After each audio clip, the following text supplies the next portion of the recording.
Hey, look at that over there. Oh, yeah.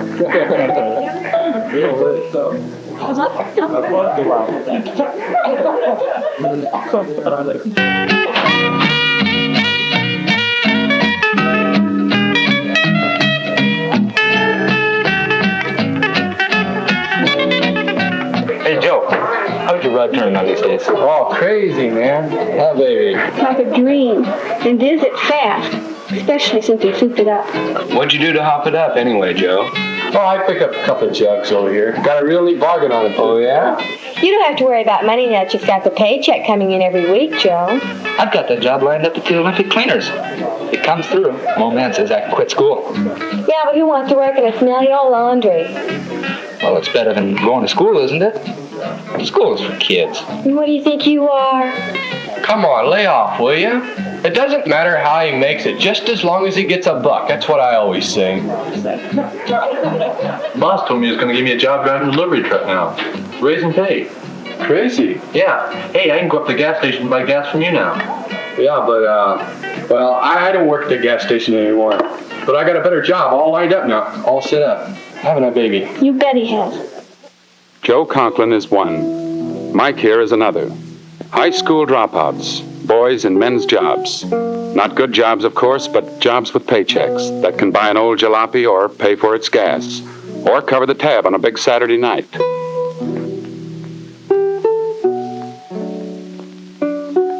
They're not bad boys, these dropouts, not delinquents, not hoods, not yet, that is.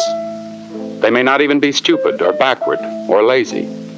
This is Pete, a nice boy, as a matter of fact, just one of almost 1 million American youngsters who didn't make the grade at high school last year.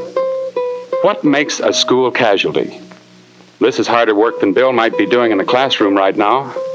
What makes him trade English, math, history, science for a broom and $1.10 an hour?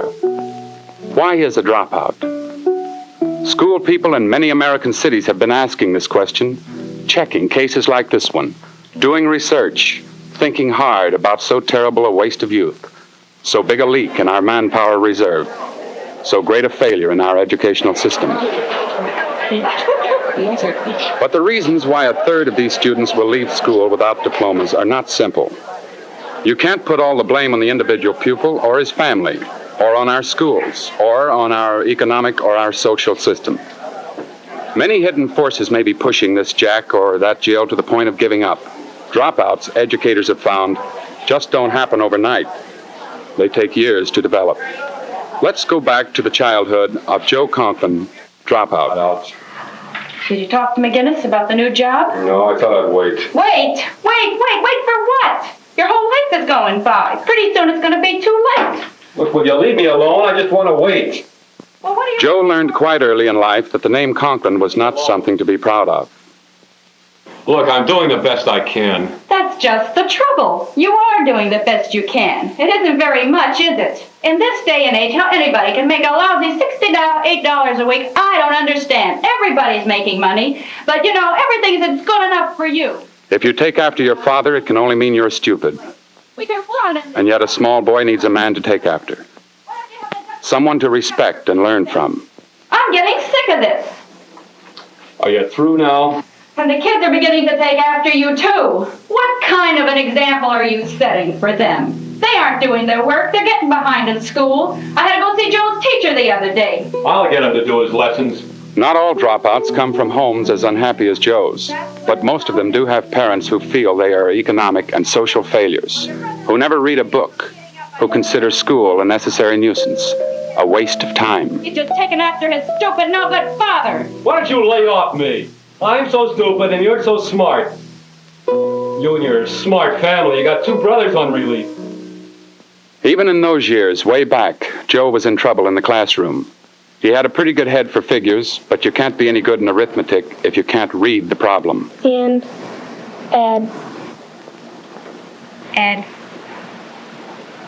Addition.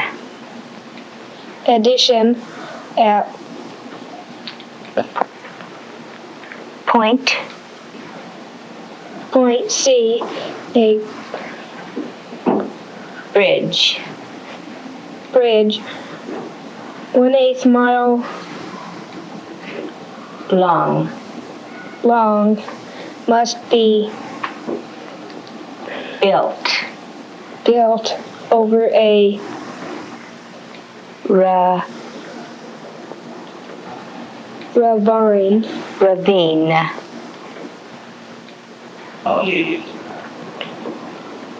Would someone else like to come up and help us with our problem?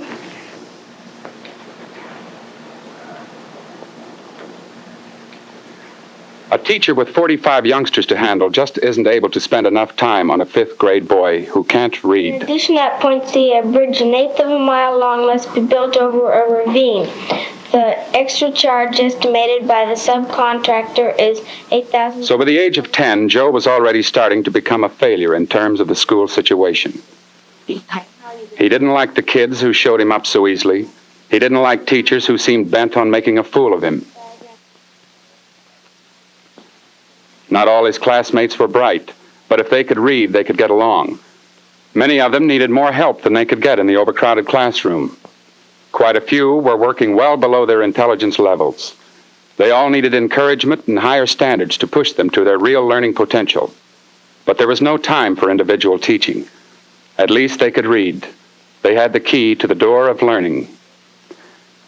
But children like Joe just floundered in a sea of dancing letters that wouldn't shape themselves into words and sentences. If Joe had lived in another city, he might have found his way into a remedial reading class like this one. For many children have trouble translating the written word into sound and meaning. Today, most schools provide special help for such children. Most of us caught the knack of learning to read early and easily. We never think of reading as a complicated function of eye, ear, speech organs, brain, memory, and motivation.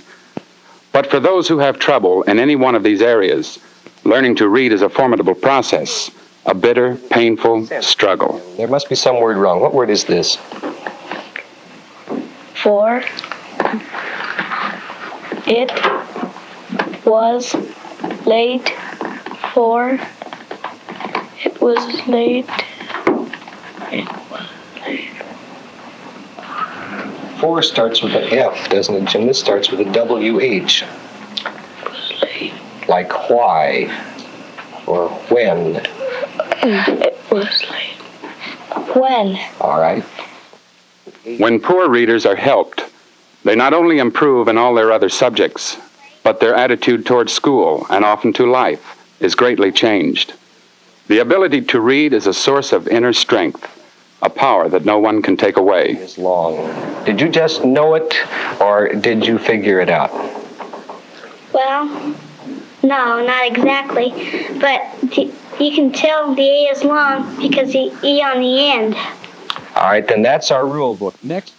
But these youngsters need the help that can only come from a specially trained teacher who has the time that it takes to move over one hurdle after the other, who has the techniques and the patience that are required, who is given the opportunity to work with each child as an individual problem.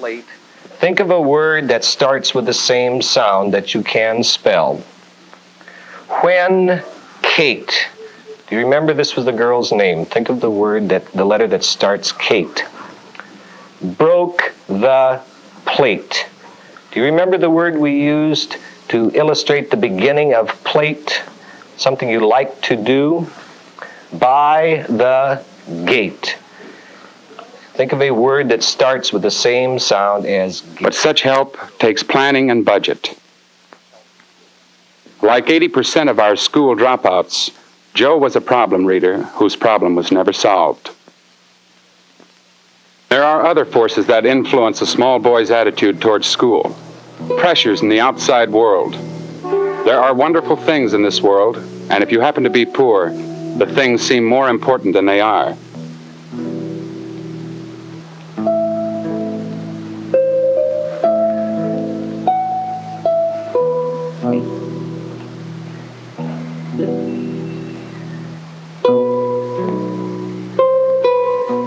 A small boy is not unaware of our pressures to have, to get, to own things.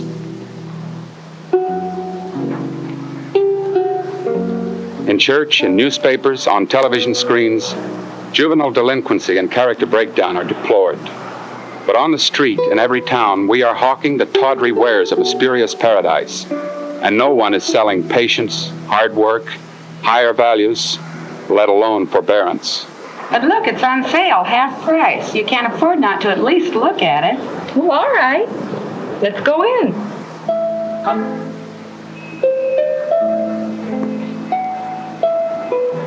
The Joes are affected more strongly than other children by such pressures because they are the have-nots, and their hungers are consequently sharper. Deprived of real love, of security, of the inner strength that comes from regular growth and achievement, they are quick to accept the idea that the adult world is a grab bag, and hence that grabbing is the quickest way of growing up. Boy, that Sebastian's got it made. Take a look at this car. I wonder what this set him back. He told me he got a wonderful deal on it. 36 months to pay, too. The Joes aren't stupid, boys. What's good for the goose can't be bad for the gosling. School, they say, is for kids. By the time Joe was 15, he was being kept in school by law. School to him was a battlefield, the scene of 100 lost campaigns. Was it any wonder he hated it, even then? He had no real friends, no interests in common with the youngsters who were winning their individual battles. He had no one to turn him around and guide him through the maze of his own confusion. Joe was alone and chose to spend much of his time alone. Hooky, we used to call it. Joe and his friends call it goofing off.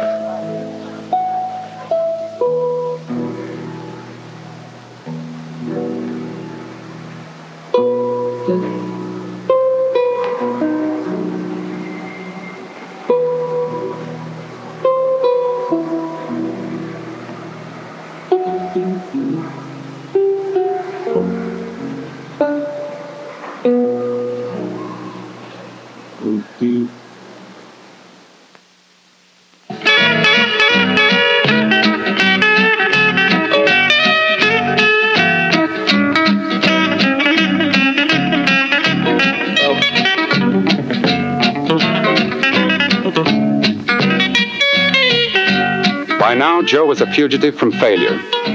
It's not really fun, but at least you're out of prison, away from nagging parents, away from disappointed teachers splattering you with a steady stream of D's and F's. Who cares? Why worry about teachers? Life is short.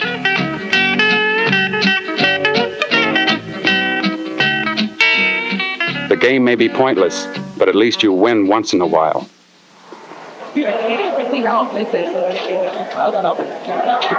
Some potential dropouts find a lifeline thrown to them by chance. Danny Knox was a contemporary of Joe, and like him, a youngster who had reached 9th grade with no real links between him and school. He wasn't doing well in class, and he had no real reason for trying any harder. He, too, hated the whole setup. But then one day, at the suggestion of an attentive teacher, he decided to try out for the track squad. Where's the pen? That's what I could you look like. Now, Daddy, that's a pretty good try. As I told you earlier, we just put you in here for experiments, see how much spring you had. And there's probably nothing wrong with your spring. However, from watching you out here in the warm-up, I'm sure that you have better leg speed, and we probably should get you in the sprints. Before you go up today, we'd like to try you in a 100-yard day. Okay. What's that, kid?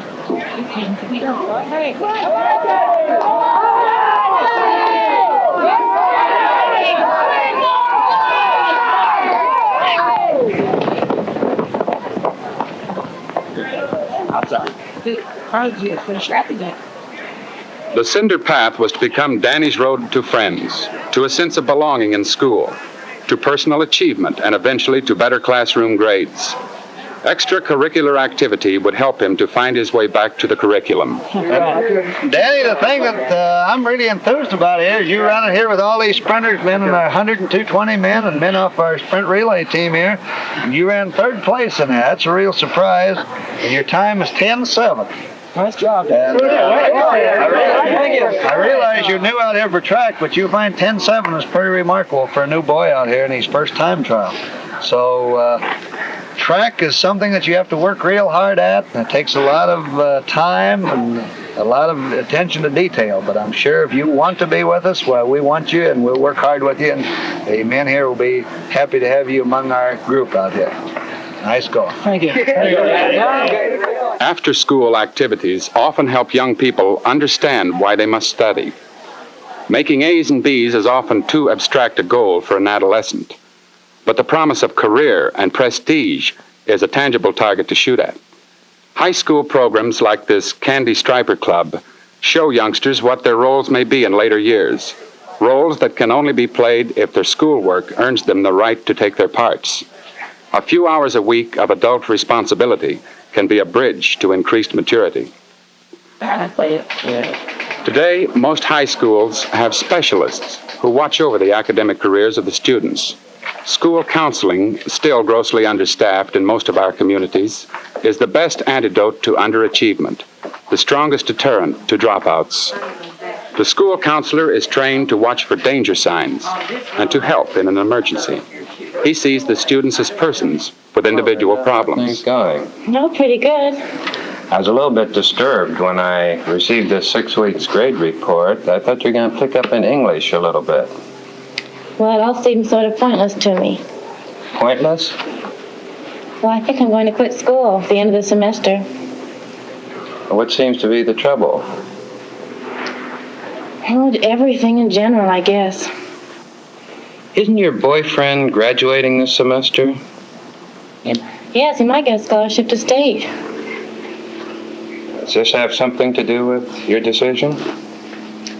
Yes, but the main reason is my parents. Well, what seems to be the difficulty? I just want a little freedom. They just treat me like a child. I'm just tired of it. Everything I do, everything I say.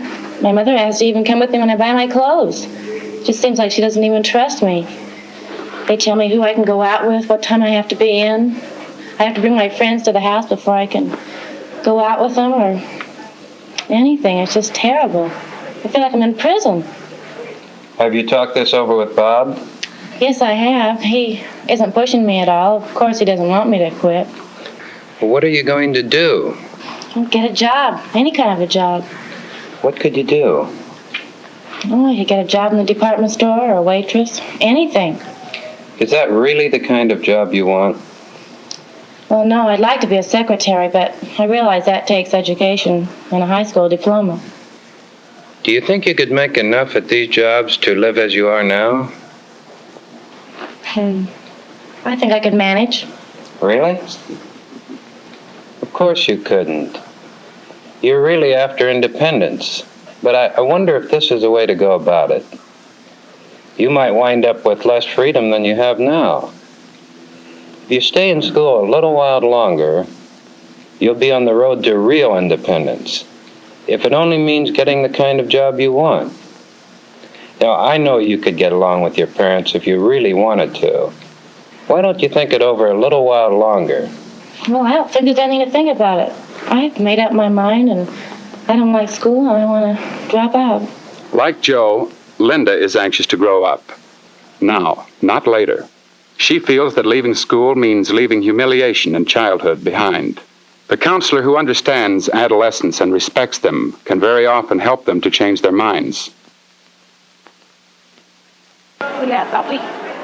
But Joe reached the beginning of his 11th year in the school system without counseling, without any real ties to fellow students, without motivation for the hard work of overcoming his scholastic handicaps. That first day of the 11th grade was the day Joe Conklin went out into the world, dropped out into the world by the back door. Even then, he wasn't sure he was doing the right thing. Even youngsters who hate school have strong feelings holding them to the pattern of our system.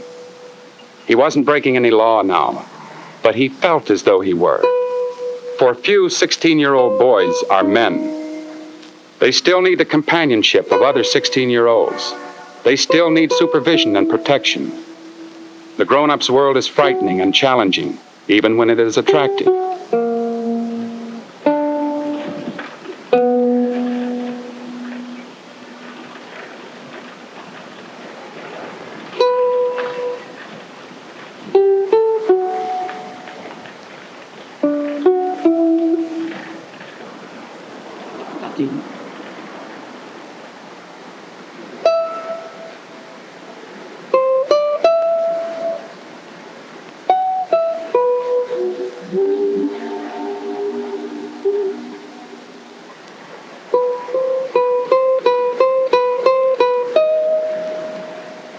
All day long, Joe struggled for a decision. He wandered and looked at the fascinating surface of the adult's world, wanting to get into it, wondering how. This was a day Joe would always remember. The day he started the endless task of trying to gain entrance into a strange world without a passport.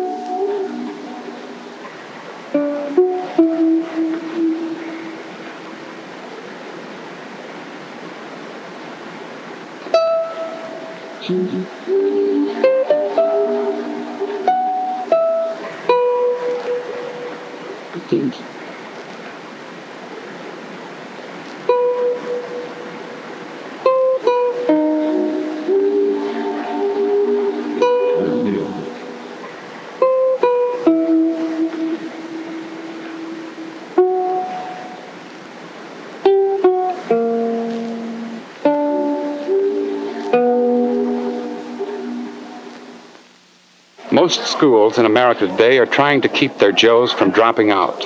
All surveys prove that without high school diplomas, the children of the age of automation are virtually doomed to a miserable life. Even the simplest opportunities that are open to young people demand a fair amount of academic achievement, and the schools are aware of the situation. One of the helpful steps that educators are taking is the expansion of curriculum to fit the needs of individual students. Courses that involve the personal interests of the students are being added, in the hope that they may motivate harder work in the academic subjects that are related to them. All right, that's 60,000 over. That's good enough. Finish your cut. Go ahead and start your machine.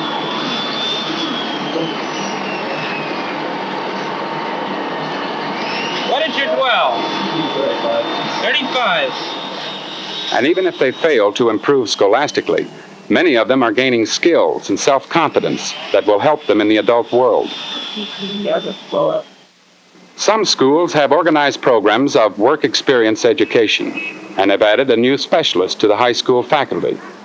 This man arranges part-time jobs for students who might otherwise become dropouts.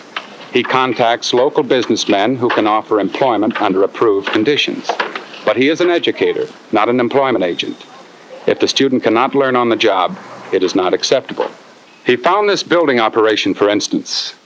The electrical contractor was willing to take on a junior apprentice with the idea of breaking him into the craft while he finished his schoolwork. Gus works 4 hours a day at tasks that are constantly showing him why he must learn math, a subject that almost caused him to flunk out. Now that he deals with numbers and fractions in his calculations, the math doesn't seem so mysterious. But come on. The work experience educator makes it his business to visit the building site at intervals, to see that Gus is right for the job and the job is right for Gus. For Gus is still in school. He spends 4 hours a day in class under a special program that will enable him to graduate along with his proper grade. Many of the boys and girls who are enrolled under this work experience plan show a considerable increase of interest in their entire school program. Have there ever been any cases in which the Attorney General and the Public Defender were up against each other in court? They are more serious, they try harder, they do not have to be pushed to learn. For one thing, their confidence in themselves has been restored. For another, they do not feel that they are alone, humiliated, branded as failures. And thirdly, they see some hope for their futures. They are assured that they will enter the adult world by the front door. Little wonder they are interested in what goes on in that world. But the 4-4 plan, as it is called, does not operate impersonally. The progress of the students is constantly checked by supervisor and counselor. And we finally found him a job with Mr. Caleras, an electrical contractor. How is he doing in the classroom now, by the way? Very good. His grades are coming up. I talked to his instructor, and he's getting along better with the other students and himself as well. He's beginning to learn the practical value of what he's learning here. You've talked with his parents? I talked to his parents just last week, and they're delighted with the change of attitude. And, of course, I'm very happy because this means he'll be able to graduate from school. Our Joe got a job when he left school a year ago. Then he got a car, souped it up, found himself a girl. Now at 17, he's lost that job and 2 others. The unskilled worker is the last to be hired and the first to be fired. Every new machine, every business recession ends his employment once again. And so Joe will go on searching for jobs, seeking the way in, driving to nowhere. When did he lose his way? Would someone like to volunteer to help us with this? Why don't you do something about it? Are you through now? Over a ravine. Doesn't matter how you get it, just as long as you get the buck. That's what I always say. For Joe and thousands like him, there are no counselors, no remedial reading classes, no help at school or at home, no help from community agencies. And remember, almost 1 million Joes a year drop out of school and are lost. Lost to their time, lost to themselves. For a little while, Joe still has a chance. If his community, his school, his neighbors want to help, if he himself wants to be helped, he can still turn back and rediscover what he has given up, the chance to learn. If he doesn't, his search will be endless. There is no shortcut.